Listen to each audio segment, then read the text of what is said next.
नमस्कार, स्वागत है आपका आपके सितारे में। आपके साथ मैं हूं नितिशा। क्या है झाड़ू से संबंधित उपाय, ये आज हम जानेंगे आचार्य जी से। साथ ही हम जानेंगे आज क्या कहती है आपकी राशियां और कैसा रहेगा आज का आपका दिन। तो देर कैसी, चलिए शुरू करते हैं हमारा खास कार्यक्रम आपके सितारे। क्या आप जानते हैं क्या है झाड़ू से संबंधित मान्यताएं? तो जानिए पंडित वैभव नाथ शर्मा से झाड़ू से संबंधित उपाय। आपके सितारे में आप अपनी हर परेशानी का हल प्राप्त कर सकते हैं और अपने सवाल भी पूछ सकते हैं। स्टूडियो में हमारा साथ देने के लिए मौजूद हैं विश्वविख्यात ज्योतिषाचार्य और वास्तुशास्त्री पंडित वैभव नाथ शर्मा जी। आचार्य जी, आपका हार्दिक स्वागत है। जी नमस्कार।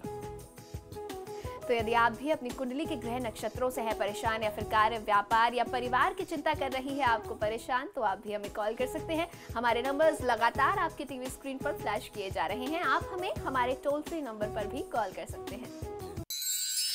आप हमसे सीधी बात कर सकते हैं। हमारा टोल फ्री नंबर है 180010263003। आप इस नंबर पर मुफ्त में कॉल करें। इसके अलावा आप हमें हमारे लैंडलाइन नंबर्स 012046463332 और 012046463327 पर भी कॉल करके हमसे सीधी बात कर सकते हैं। चलिए सबसे पहले आचार्य जी से जान लेते हैं आज का पंचांग। तो क्या आचार्य जी, क्या है आज का पंचांग? जी बिल्कुल। आज का पंचांग इस प्रकार है। विक्रम संवत 2070 माघ मास चल रहा है और माघ मास के कृष्ण पक्ष की आज प्रतिपदा तिथि है। शुक्रवार का दिन है। नक्षत्र है पुष्य, योग है प्रीति और करण है कौलव। तो ये था आज का पंचांग और अब बारी है 12 राशियों के आज के राशिफल की, जिसमें सबसे पहले हम जानेंगे मेष राशि वालों का दिन आज कैसा रहेगा। मेष राशि वाले जातक लोगों के लिए आज की तिथि में व्यापार उत्तम रहने वाला है। संतान सुख की प्राप्ति होगी। आज कोर्ट कचहरी के चक्कर लगाने में दिन भी बीत सकता है। किसी भी बड़ी डील को उपयुक्त समय के लिए यदि टाल दिया जाए तो आपके लिए ज्यादा हितकारी होगा। जल्दीबाजी में आज काम नहीं करना चाहिए, अन्यथा आपके बने हुए काम भी बिगड़ सकते हैं। आज की तिथि को शुभ बनाने के लिए श्री शनि वज्र पंजर कवचम का पाठ कर लेना आपके हित में होगा। जल्दीबाजी में आज कोई काम मत करिए। और चलिए अब आचार्य जी से जान लेते हैं कि वृषभ राशि के जातकों का दिन कैसा रहेगा। वृषभ राशि वाले जातक लोगों के लिए आज की तिथि में श्रमोपरांत अर्थात श्रम के उपरांत कार्य विशेष में आपको सफलता मिलेगी, लाभ मिलेगा। सभी कार्य सिद्ध हो सकते हैं। स्वास्थ्य से संबंधित कुछ समस्या आपको आज परेशान करेगी। किसी भी तरह की कठिनाई से आपको घबराना नहीं चाहिए। जल्दी ही अच्छा समय आपके लिए आरंभ होने वाला है। आज की तिथि को शुभ बनाने के लिए ओम स्वयं सिद्धाय नमः मंत्र का 108 बार जाप कर लेना आपके हित में होगा। आज किसी की निंदा न करें। और अब हम आचार्य जी से जानेंगे कि मिथुन राशि के जातकों के लिए आज के दिन में क्या कुछ है खास। मिथुन राशि वाले जातक लोगों के लिए विशेष तौर पर विद्यार्थी वर्ग का आज अध्ययन में मन लगेगा। पढ़ाई में आपकी जो एकाग्रता की समस्या थी आज वह दूर हो जाएगी। सच्चे मित्र जो हैं आपके, वो आज आपके सहयोग के लिए तैयार रहेंगे। मानसिक थकान की वजह से व्यापारी बंधु लोगों को कुछ परेशानी आ सकती है। जो नौकरी पेशा लोग हैं उनके लिए भी कुछ समस्या आएगी। तनाव बहुत ज़्यादा हो सकता है। किसी पुराने मित्र की वजह से आपका आज कोई बहुत समय से रुका हुआ अधूरा कार्य, अपूर्ण कार्य आज सिद्ध हो सकता है। ऐसे संयोग, ऐसे लक्षण बनते हैं। ओम शिवाय नमः इस मंत्र का 108 बार जाप कर लेना आपके लिए सर्वोत्तम होगा। मानसिक थकान और उदासीनता को आप अपने ऊपर हावी मत होने दीजिए। और चलिए अब जान लेते हैं कि कर्क राशि वालों के सितारे क्या कह रहे हैं। कर्क राशि वाले जातक लोगों के लिए आज का दिन विशेष शुभ है। भाग्य आपके हित में है। व्यापार में प्रगति के योग बनते हैं। परिवार में भी सभी चीजें ठीक ठाक चलने वाली हैं, लेकिन आज आपको पूरी दिनचर्या में कुछ सावधानी अवश्य रखनी चाहिए। अपने व्यापार से संबंधित भी, अपने परिवार और अपने स्वास्थ्य से संबंधित भी। और जो नौकरी पेशा लोग हैं उनको खासतौर पर आज अपने व्यवहार को बहुत नियंत्रित रखना है, बहुत सौम्य रखने का प्रयास करना है। ओम शाश्वताय नमः मंत्र का 108 बार जाप कर लेना आपके लिए सर्वोत्तम होगा। आज की तिथि में यात्रा करने से बचना चाहिए। और अब बारी है जानने की कि सिंह राशि के जातकों के लिए आज उनके सितारे क्या कह रहे हैं। सिंह राशि वाले जातक लोगों के लिए आज की तिथि में आपको कोई भी दुस्साहस नहीं करना चाहिए और उसके साथ साथ कोई बहुत ज़्यादा दुस्साहसी कार्य नहीं करना चाहिए। यानी अगर सही भाषा में, सामान्य भाषा में, साधारण भाषा में कहा जाए तो रिस्क लेने से बचना चाहिए और कोई भी रिस्की काम आज आप मत करिए, अन्यथा आपके बिजनेस में, आपके व्यापार में बहुत बड़े नुकसान की स्थिति बनती है। लंबे समय से चले आ रहे व्यापारिक संबंधों में कुछ ना कुछ, कहीं ना कहीं कोई बाधा, कोई व्यवधान, कुछ तनाव की स्थिति का सामना आज करना पड़ सकता है। ओम शांताय नमः मंत्र का 108 बार जाप कर लेना आपके लिए सर्वोत्तम होगा। आज क्रोध और उत्तेजना से आप जितना बच कर के रहेंगे, आपके संबंध, आपके व्यापार में उतना अच्छा आपको लाभ मिलेगा। और अब बारी है छठी राशि यानी कन्या राशि की। जानेंगे क्या कहते हैं कन्या राशि के जातकों के सितारे। कन्या राशि वाले जातक लोगों को आज की तिथि में वाहन आदि का सुख प्राप्त होगा। कोशिशें आपको निरंतर जारी रखनी चाहिए। सफलता के लिए आज आपको बहुत ज़्यादा इंतजार नहीं करना पड़ेगा, लेकिन कहीं ना कहीं से ऐसे लक्षण भी आज बनते हैं, ग्रहों की परिस्थितियां ऐसी हैं कि अचानक आपका स्वास्थ्य प्रभावित हो जाए, सेहत बिगड़ जाए, तो अपने स्वास्थ्य का ध्यान रखना बहुत ज़्यादा अनिवार्य है। ओम शक्ति संयुक्ताय नमः मंत्र का 108 बार जाप कर लेना आपके लिए सर्वोत्तम होगा। वर्तमान समय में आपको निवेश से बचने की सलाह दी जाती है। तो ये था 6 राशियों का राशिफल। और इस वक्त कुछ दर्शक हैं जो कि फोन लाइन पर हमारे साथ जुड़े हुए हैं और आचार्य जी से अपनी समस्याओं का हल जानना चाहते हैं। सबसे पहले हम रुक करेंगे लखनऊ का। संदीप जी हमारे साथ जुड़े हुए हैं जो अपनी समस्या का हल जानना चाहते हैं। आप अपना समस्या बताएं और साथ ही साथ पूर्ण जन्म विवरण जरूर दें। नमस्कार गुरुजी। जी नमस्कार, बताइए। गुरुजी मेरी डेट ऑफ बर्थ 27 मार्च 1984 जी, और समय है सुबह के 9 बजे जी, और लखनऊ है मेरा जन्म स्थान। जी बिल्कुल। मुझे ये पता करना था कि आगे फ्यूचर में मेरे लिए मेरे काम के लिए क्या सही है या आगे कुछ परेशानी आ सकती है मेरे लिए? जी बिल्कुल। देखिए संदीप जी, आपकी जन्म पत्रिका के अनुसार राहु की महादशा में चंद्रमा की अंतर्दशा है। राहु की परिस्थिति बहुत अच्छी नहीं है और चंद्रमा तीसरे भाव का स्वामी है, तो कुल मिलाकर के ये वर्तमान समय जो है वो संघर्ष से परिपूर्ण दिखाई देता है। लेकिन आने वाला जो आपका भविष्य का समय है, जो भावी समय होगा, वो बहुत अच्छा होगा। यदि वर्तमान समय में कुछ उपाय किए जाए तो इस समय में भी आप एक अच्छा लाभ ले सकते हैं। वर्तमान परिस्थितियों को देखते हुए महादेव शिव की आराधना कर लेना आपके लिए सर्वोत्तम होगा, या यूं कहें कि शिव परिवार की आराधना यदि आप करते हैं तो आपको बहुत अच्छा फायदा मिल सकता है, जिससे आप अभी अपने वर्तमान समय को भी शुभ बना सकते हैं और आने वाले भविष्य के लिए आप बेहतर एक रास्ता बनाएंगे यदि आप वर्तमान समय में नियमित दिनचर्या से कुछ समय निकाल करके महादेव शिव की आराधना करें तो बहुत बेहतर होगा। शिव आराधना में शिव चालीसा का पाठ कर लेना जो सबसे सरल होता है। और इस वक्त नोएडा से हमारे साथ वेब्रिली जुड़ी हुई हैं। वेब्रिली जी, आप अपना प्रश्न करें और साथ ही साथ जन्म विवरण भी दें। हेलो, नमस्ते गुरुजी। जी नमस्कार, बताइए। हाँ, मेरा नाम वेब्रिली गुप्ता है जी, और मेरी डेट ऑफ बर्थ 18 जनवरी 1993 जी, और टाइमिंग है 4 बजे दोपहर। मैं अपने जी। करियर के बारे में जानना चाहती हूँ। जी बिल्कुल। देखिए, आपके जन्म पत्रिका के अनुसार केतु की महादशा में शुक्र की अंतर्दशा चल रही है। वर्तमान समय में निश्चित तौर पे आपको धन संचय से जुड़ी हुई बहुत ज़्यादा समस्याओं का सामना करना पड़ सकता है। कार्यक्षेत्र में भी जैसी परिस्थितियां आप चाहती हैं, जो आपने उम्मीदें बना रखी होंगी, वैसा कार्यक्षेत्र की स्थिति नहीं होगी, वैसा सहयोग आपको अपने कार्यक्षेत्र में नहीं प्राप्त होगा। उसका सबसे बड़ा प्रमुख कारण यही है कि एक तो केतु की महादशा है और उसमें अंतर्दशा शुक्र की है। तो ऐसी परिस्थिति से बचने के लिए, जब केतु नीच का हो और शुक्र जो है वह शत्रु स्थान में बैठा हुआ हो, तो आपके लिए सबसे साधारण उपाय ये हो सकता है कि आप पशु पक्षियों को अपनी तरफ से कुछ अपनी कमाई के अंश में से ज़रूर दिया करें। उसमें आपको बेहतर यही है कि आप पशु पक्षियों के लिए चारा आप खरीद करके अपने घर में रख दें। खुले स्थान में उसे सुबह या शाम किसी भी एक समय उनके लिए रख दिया करें। वो छत पे हो सकता है, घर की बालकनी में हो सकता है, घर के आसपास यदि कोई पार्क है तो आप वहाँ जा करके उनके लिए भोजन के निमित्त रख सकते हैं। चींटियों के लिए चारा देना, आटे में चीनी या शक्कर मिला करके किसी खुले स्थान पे उसको छिड़कना जिससे चींटियों को भोजन प्राप्त हो। अपने हाथ से गौ सेवा करना, गाय को अपने हाथ से हरा चारा खिलाना, ये कुछ ऐसे सरल उपाय हैं जिनको आप करके अपने जीवन में लाभ ले सकते हैं। एक किसी छोटे फिश पॉट में कम से कम 3 गोल्डन फिशेस यानी सुनहरी मछलियाँ 3 यदि आप अपने घर में रखते हैं और उनको सुबह शाम चारा देते हैं तो निश्चित ही आपकी काफ़ी हद तक समस्याओं का समाधान आपको मिल जाएगा। और जैसा भी आप अपना कार्यक्षेत्र चाहते थे, परिस्थितियां आपके अनुसार आपके अनुकूल होने लगेंगी। कार्यक्रम में आगे बढ़ने से पहले एक छोटे से ब्रेक के लिए रुक रहे हैं। जल्द हाजिर होंगे और आचार्य जी से जानेंगे बाकी की 6 राशियों का हाल और साथ ही साथ आज का महा उपाय।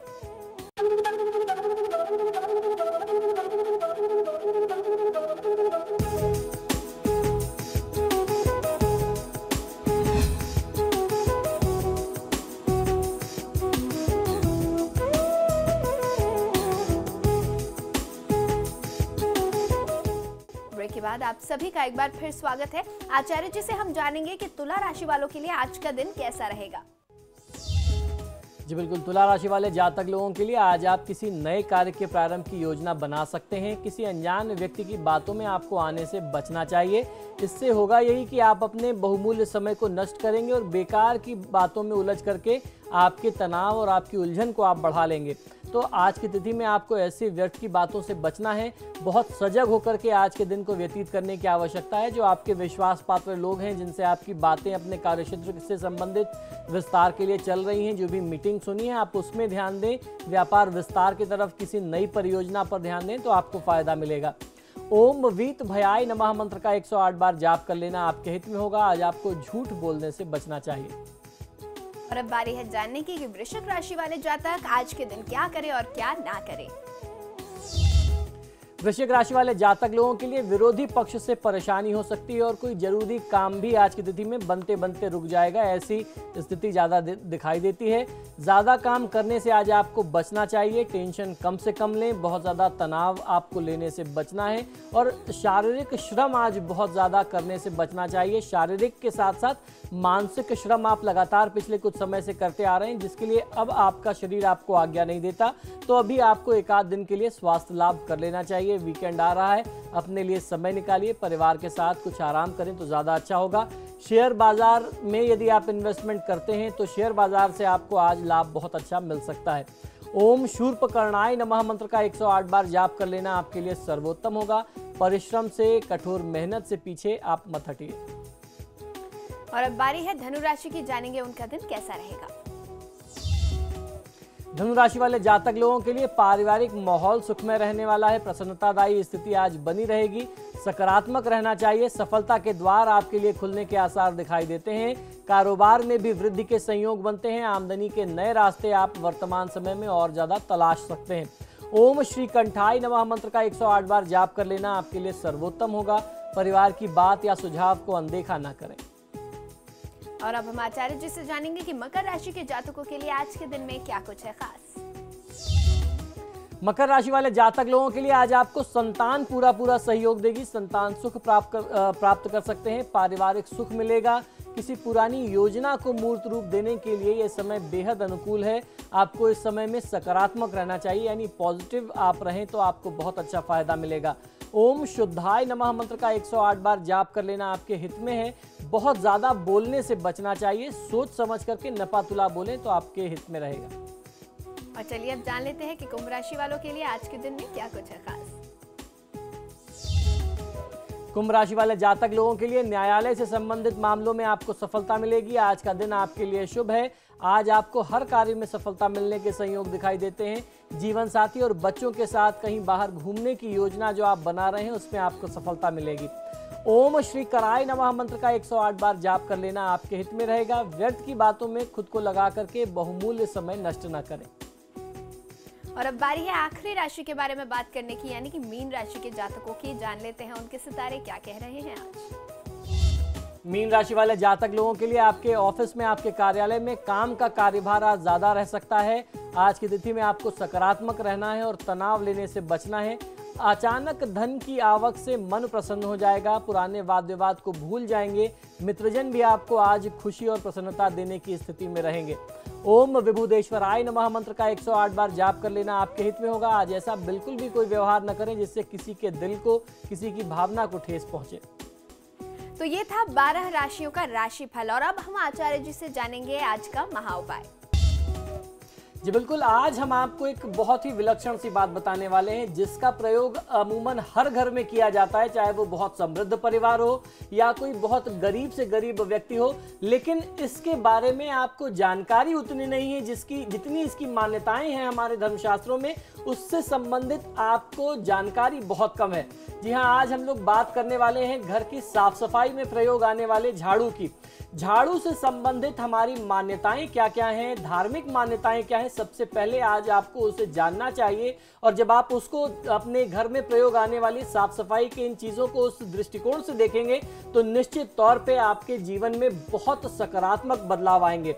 झाड़ू से संबंधित पहली जानकारी, पहली बात मैं आपको बता दूं कि झाड़ू जो है वह माँ अन्नपूर्णा का अस्त्र शस्त्र है। जब आप कभी माँ अन्नपूर्णा का जो स्वरूप आप देखेंगे तो उसमें आप पाएंगे कि माँ अन्नपूर्णा के हाथ में झाड़ू सुशोभित होती है। माँ शीतला भी इसको धारण करती हैं, तो इस वजह से इसका महत्व बहुत ज़्यादा है। इसका सीधा संबंध आपकी शुद्धता, आपके घर की साफ सफाई से है। और शुद्धता सिर्फ आपके घर की, आपकी बाहरी साफ सफाई से नहीं है, आंतरिक शुद्धता को भी दर्शाती है ये झाड़ू। तो किस प्रकार आप अपने घर को शुद्ध बनाएं और उसके साथ साथ वह शुद्धि आपके अंतःकरण में निवास करे, आज उससे संबंधित कुछ जानकारी मैं आपको देने वाला हूं।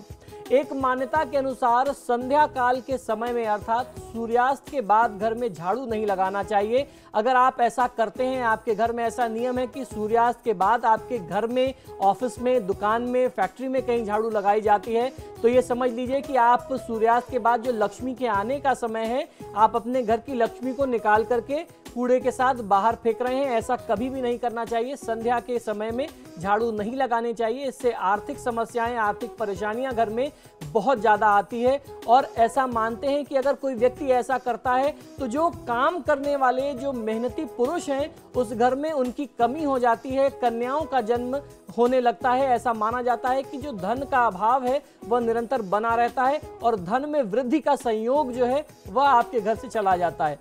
उत्तर भारत के कई क्षेत्रों में मान्यता ये भी है कि झाड़ू हमेशा लिटा करके रखनी चाहिए। अभी नितिशा जी मुझसे पूछ रही थी कि झाड़ू से संबंधित मान्यता मैंने ये सुनी है कि शायद झाड़ू खड़ी नहीं रखनी चाहिए। झाड़ू कैसे रखते हैं? तो झाड़ू किसी भी तरीके से ऊपर मुख करके या नीचे मुख करके कभी भी झाड़ू खड़ी नहीं रखनी चाहिए। हमेशा झाड़ू को लिटा करके रखना चाहिए। झाड़ू अगर किसी घर में खड़ी करके रखी जाती है, आप अक्सर देखते होंगे लोग दीवार के सहारे उसको खड़ा करके रख देते हैं, तो ये जो खड़ी झाड़ू होती है घर में कलह और झगड़े का सबसे बड़ा कारण होता है। इस वजह से झाड़ू को कभी भी खड़ा नहीं रखना चाहिए। दूसरी बात यह कि झाड़ू को घर में ऐसा रखना चाहिए कि कोई भी आने वाले व्यक्ति की दृष्टि, उसकी निगाह उस झाड़ू पर न पड़े। ये आपके घर की साफ सफाई के लिए प्रयोग में आती है और इसे घर में कहीं ऐसे स्थान पर रखना चाहिए, ऐसे छुपा करके रखना चाहिए कि हर अतिथि, हर मेहमान की दृष्टि इस पर न पड़े। जो लोग किराए पर रहते हैं, वह नया घर किराए पर ले रहे हैं या लेते हैं अथवा अपना घर बनवा करके उसमें गृह प्रवेश करते हैं, तब इस बात का ध्यान रखना चाहिए कि आपका झाड़ू जो है पुराने घर में न रह जाए। जब भी आप घर शिफ्ट करते हैं, मैंने अक्सर ऐसा देखा है, लोगों की ये मान्यता है कि जब पुराने नए घर में जाते हैं, किसी पुराने घर से नई जगह पर शिफ्ट करते हैं, तो सारे सामान के साथ अपनी पुरानी झाड़ू को भी ले जाते हैं। लोग ऐसा अक्सर करते हैं कि पुरानी झाड़ू वहीं छोड़ जाते हैं। पुरानी झाड़ू को छोड़ने का मतलब है कि आपने अपने घर की लक्ष्मी, अपने घर की अन्नपूर्णा वहीं अपने पीछे छोड़ दी। इस वजह से आप जब भी नए घर में जाएं, अपने बाकी सामानों के साथ, अपनी सारी गृहस्थी के साथ अपनी झाड़ू को भी आप लेकर के वहां पे जाएं, तो आपको लाभ मिलेगा। आपके धन और अन्न में कभी कमी नहीं आएगी। तो आइए अब मैं आपको बताता हूं कि झाड़ू का आदर और सम्मान किस प्रकार से करना चाहिए। जिस प्रकार देवी लक्ष्मी को आप आदर देते हैं, उसी प्रकार झाड़ू को भी आपको सम्मान देने का प्रयास करना चाहिए, देते रहना चाहिए।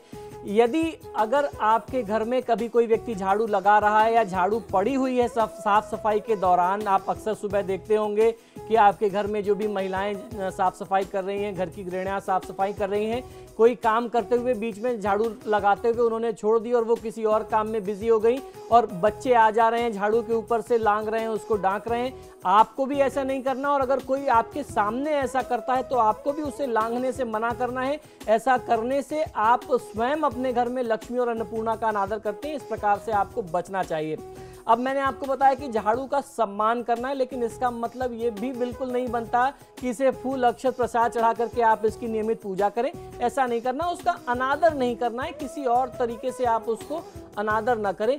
झाड़ू को आदर देने का मतलब ये है कि इसे कभी आप पैर से जानबूझ के ना लगाएं, आप उसे लांघें ना। जब भी घर की गंदगी की साफ सफाई करें तो झाड़ू को अच्छे तरीके से साफ करके उसके नियत स्थान पर यदि आप रख देते हैं तो यही सही मायने में उसका आदर और सम्मान है। झाड़ू को छुपा करके रखना चाहिए। जिस प्रकार मैंने बताया, जिस प्रकार धन को छुपा करके रखते हैं, उसी प्रकार झाड़ू को भी अपने घर में छुपा करके रखना चाहिए और आने जाने वालों की नज़रों से, उनकी दृष्टि से आप इसे दूर रखें। वास्तु विज्ञान के अनुसार जो लोग झाड़ू के लिए एक नियत स्थान बना के रखते हैं, उन्हें उसका बहुत अच्छा लाभ मिलता है और जो लोग एक नियत स्थान बनाने की बजाय कहीं भी रख देते हैं, उनके घर में धन का आगमन जो है वो निरंतर प्रभावित होता रहता है। इससे आय और व्यय में असंतुलन असंतुलन बना रहता है, आर्थिक परेशानियों का सामना आपको समय समय पर करना पड़ता है। तो ये बहुत छोटी छोटी सी मान्यताएं हैं, बहुत छोटी छोटी सी प्रथाएं हैं जो हमारे संस्कारों में बहुत पुराने समय से चली आ रही हैं, लेकिन हाल फिलहाल के दिनों में कुछ वर्षों में हमने और आपने इन मान्यताओं पर ध्यान देना छोड़ दिया है। हम इन चीज़ों की तरफ ध्यान ही नहीं देते। जब से घर में काम करने के लिए नौकरानियां रख ली गई, आपने उस तरफ ध्यान देना छोड़ दिया। तो जब आप इन चीज़ों पर ध्यान ही नहीं देंगे, फिर आप शिकायत करेंगे कि हमारे घर में तो इतनी मेहनत करते हैं पतिदेव या परिवार के सारे लोग, लेकिन बरकत नहीं होती। ये छोटी छोटी सी ऐसी बातें हैं, यदि आप इनका ध्यान रखें तो निश्चित तौर पे घर में अन्न और धन की कमी आपको कभी महसूस नहीं होगी। बिल्कुल आचार्य जी, आप हमारे स्टूडियो में आए और आपने हमारे दर्शकों को इतनी छोटी छोटी और महत्वपूर्ण बातें बताई, उसके लिए आपका बहुत बहुत धन्यवाद। जी धन्यवाद।